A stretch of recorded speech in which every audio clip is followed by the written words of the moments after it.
Conservatism. Introduction. In this study session, we shall be discussing a major political philosophy in the countries of Western Europe, namely conservatism. The study session is divided into two sections. Section 1 discusses the historical context within which conservatism emerged, while Section 2 discusses the ideas and principles associated with conservatism. When you have studied this session, you should be able to define and use correctly the keywords printed in bold letters. Highlight the historical circumstances that gave birth to conservatism as a major political philosophy. You should also be able to identify the major principles or ideas associated with conservatism as a political philosophy. The development of conservatism. The English philosopher Edmund Burke was the most famous philosopher of conservatism. It was not until Burke wrote his famous work, Reflections on the Revolution in France, that conservatism became a very important philosophy in the West.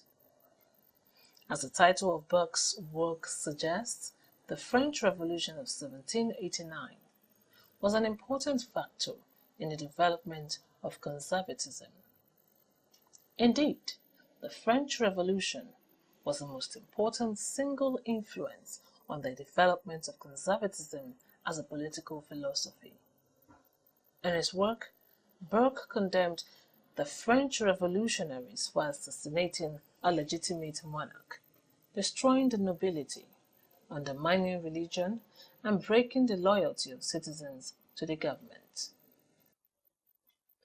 Burke resented the French revolutionaries for destroying existing traditions and institutions which had survived for centuries.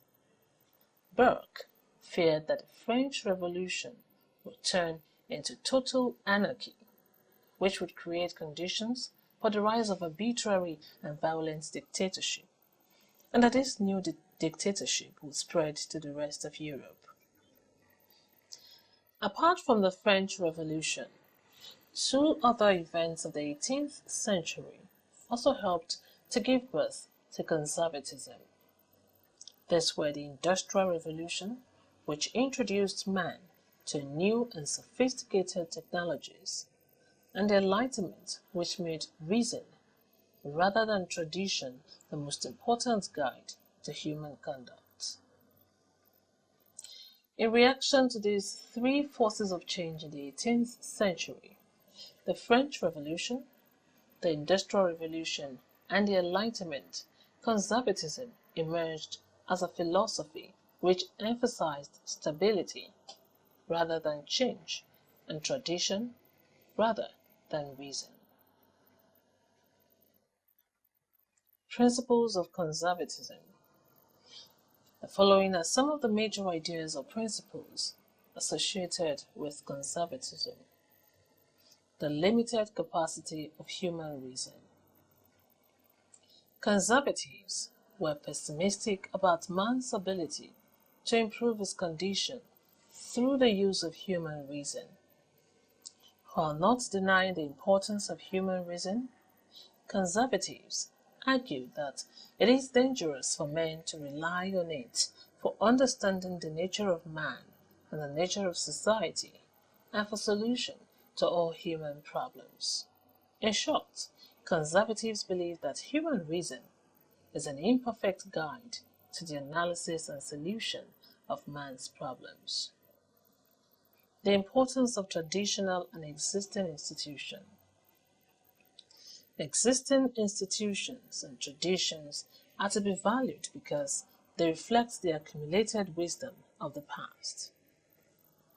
Any attempt to change or destroy existing practices or tradition will produce unpredictable and unfavorable consequences that are likely to bring great suffering and hardship to the people.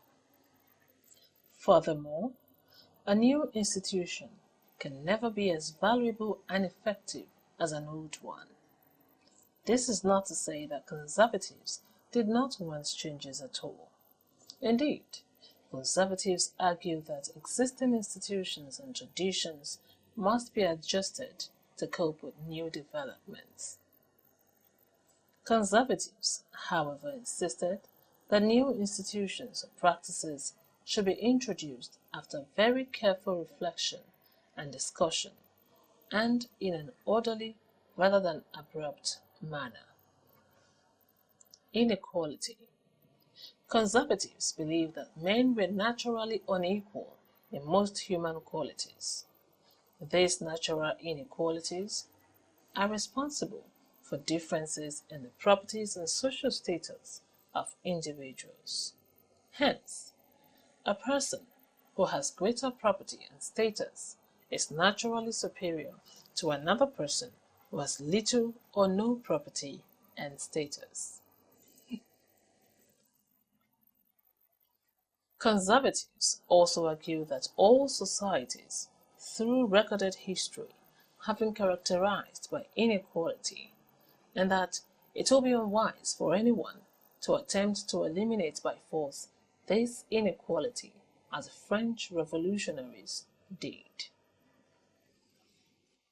The importance of private property.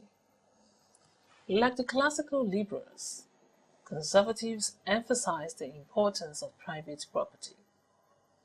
The conservatives believed that private property is an inalienable right of the individual, and that it is one of the most important factors that can be used to distinguish men of high character from those of low character. Government should not interfere with private ownership of property, but should defend and encourage property owners. The role of Enlightenment minority or aristocracy. Conservatives believe that social chaos would result if the masses were allowed to rule. Burke, in particular, argued that the well-governed society is one which few men of ability, property, and high birth ruled. Ability is necessary if government is to be efficient. Property is an important qualification for rulership, because if those who do not own property assume leadership, they are likely to attempt to deprive the wealthy of their property and thus disrupt the society. High birth of membership of the aristocracy or the middle class is important because it makes the ruler sensitive to his heritage and to the established traditions of society. People who are lower on the social scale, who are of low birth and do not have the ability or property, should willingly submit to the rulership of those who are higher on the social scale. Respect for religion.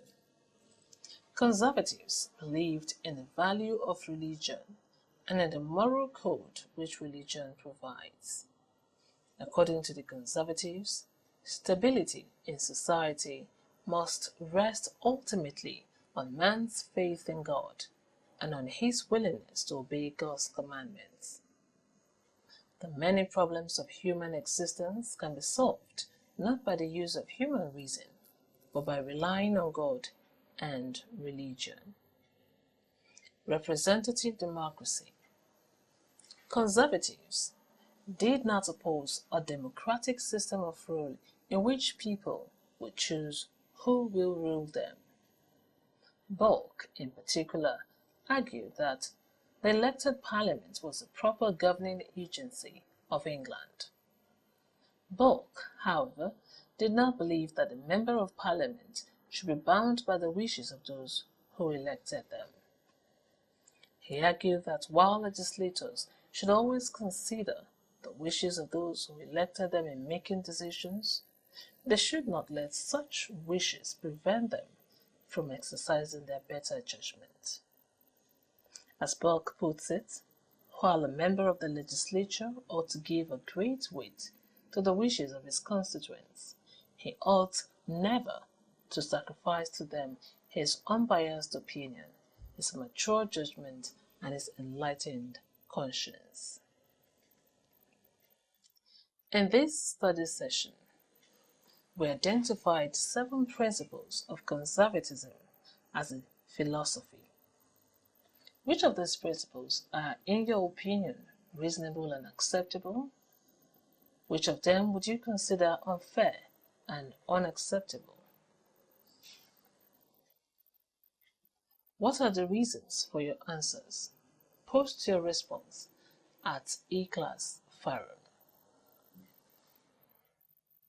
Study Session Summary. Conservatism developed as a reaction to 3 forces of change in the 18th century, that is, the French Revolution, the Industrial Revolution, and the Enlightenment. Its leading exponent was Edmund Burke, whose philosophy of conservatism was particularly influenced by what he regarded as the excesses of the French Revolution. Among the ideas or principles associated with conservatism as a philosophy are limited capacity of human reason, importance of traditions and institutions, the natural inequality of men, the importance of private property, the rule of the enlightened minority, respect for religion, and representative democracy. We have now come to the end of study session 4. Thank you for listening.